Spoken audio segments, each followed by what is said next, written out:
सभी को नमस्कार। यूके बाइकर्स में आपका फिर से स्वागत है। कृपया मेरे यूट्यूब चैनल को लाइक और सब्सक्राइब करें।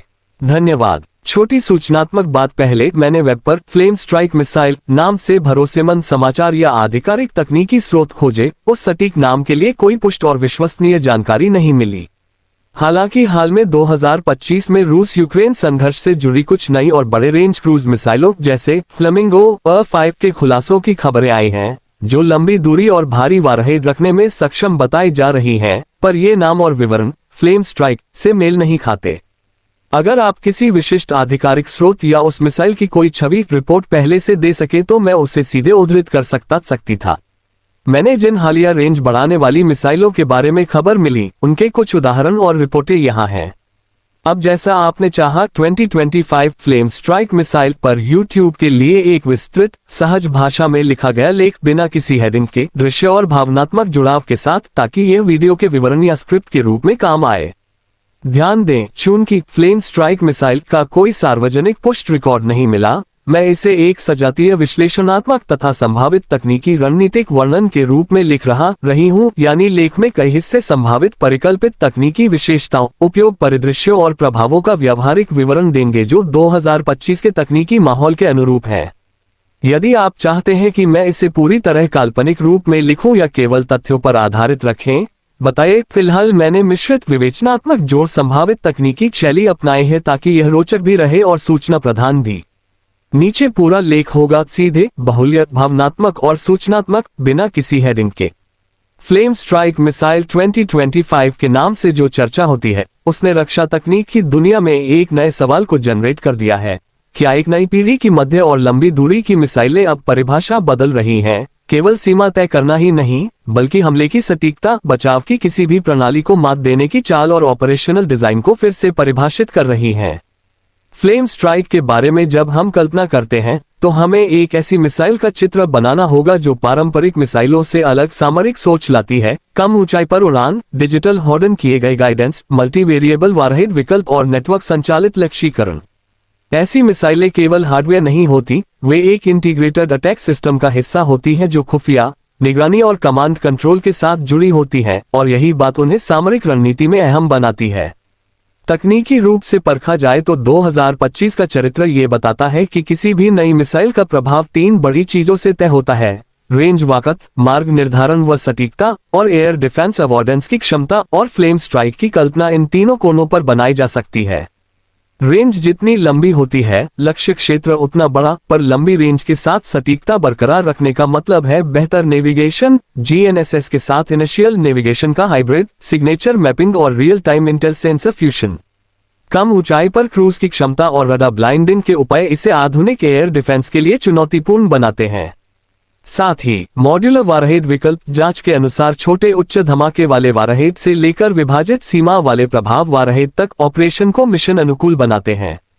एक संवेदनशील बात यह है कि यदि मिसाइल में सॉफ्टवेयर आधारित लक्ष्य पहचान और निर्णय सहायक तंत्र शामिल हो, तो नियम, नैतिकता और अंतर्राष्ट्रीय कानून पर ऐसे हथियारों के असर पर बहस तेज हो जाएगी।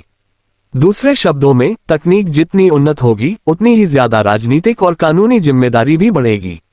रणनीतिक दृष्टि से देखें तो फ्लेम स्ट्राइक जैसी मिसाइल का सबसे बड़ा प्रभाव होगा हिट एंड रन स्ट्राइक क्षमता, जिससे विरोधी की महत्वपूर्ण अवसंरचना को गहराई से निशाना बनाया जा सकेगा। यह विशेषकर उन देशों के लिए अहम है जिनके पास सीमित रणनीतिक एयर रेंज है, पर वे गहराई में जाकर विशिष्ट ठिकानों, ठोस इंफ्रा, रसद हब या लंबी दूरी के लॉजिस्टिक चेन को प्रभावित करना चाहते हैं। दूसरी, ऐसे हथियार एक उभरती हुई क्रांतिकारी वापसी का मार्ग भी खोलते हैं। देश विशेष में प्राइवेट डिफेंस फर्मों द्वारा विकसित क्रूज या बूस्टेड क्रूज सिस्टम, जिन्हें पारंपरिक केंद्रीय सैन्य निर्माण के बाहर तेजी से बनाया और परखा जा सकता है। इससे सैन्य नवाचार में तेजी आएगी, पर साथ ही हथियार नियंत्रण और निर्यात नियमन की जटिलताएं भी बढ़ेंगी। यदि फ्लेम स्ट्राइक में कम साइजिटी, सस्ते बनाने योग्य घटक हैं, तो ये गैर राज्य अभिनेताओं के हाथ भी पहुंच सकता है, और यही सबसे भयावह परिदृश्य है जिसे अंतर्राष्ट्रीय समुदाय रोकने की कोशिश करेगा। ऑपरेशनल इम्प्लीकेशंस की बात करें तो ऐसे सिस्टम का उपयोग केवल युद्ध स्तर पर ही नहीं बल्कि एक निरोधक रणनीति के हिस्से के रूप में भी किया जा सकता है।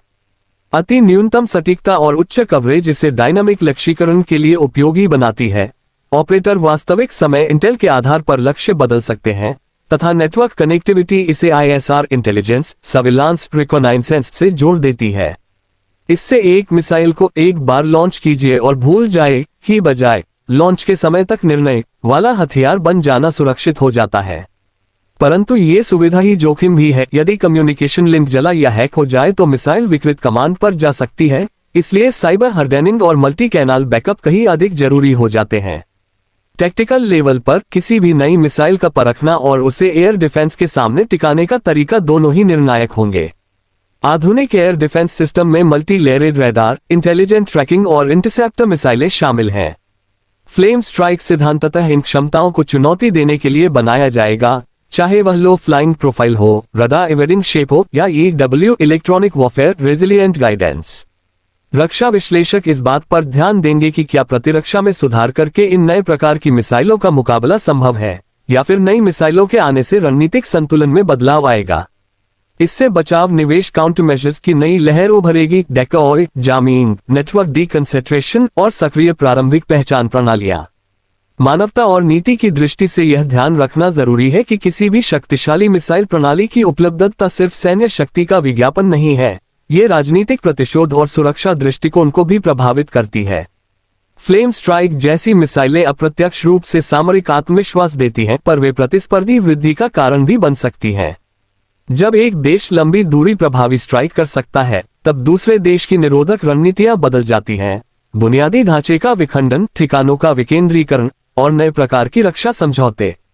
इसके अतिरिक्त ऐसे हथियारों के उपयोग से नागरिक क्षति और अकल्पनीय मानवीय लागत संबंधी बहस तेज होगी, खासकर जब पारंपरिक युद्ध के साथ साथ शहरी और सिविलियन घनत्व वाले क्षेत्र भी प्रभावी निशाने पर आ सकें।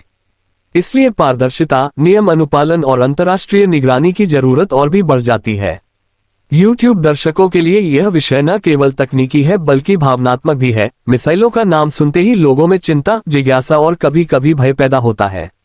एक अच्छा वीडियो इसका संतुलित संवाद दे सकता है। तकनीकी स्पेसिफिकेशंस का संक्षिप्त और सरल वर्णन, संभावित रणनीतिक प्रभावों की व्यावहारिक व्याख्या और मानव केंद्रित परिप्रेक्ष्य, अर्थव्यवस्था, शांति संरचना और अंतर्राष्ट्रीय नियमों पर क्या असर पड़ेगा।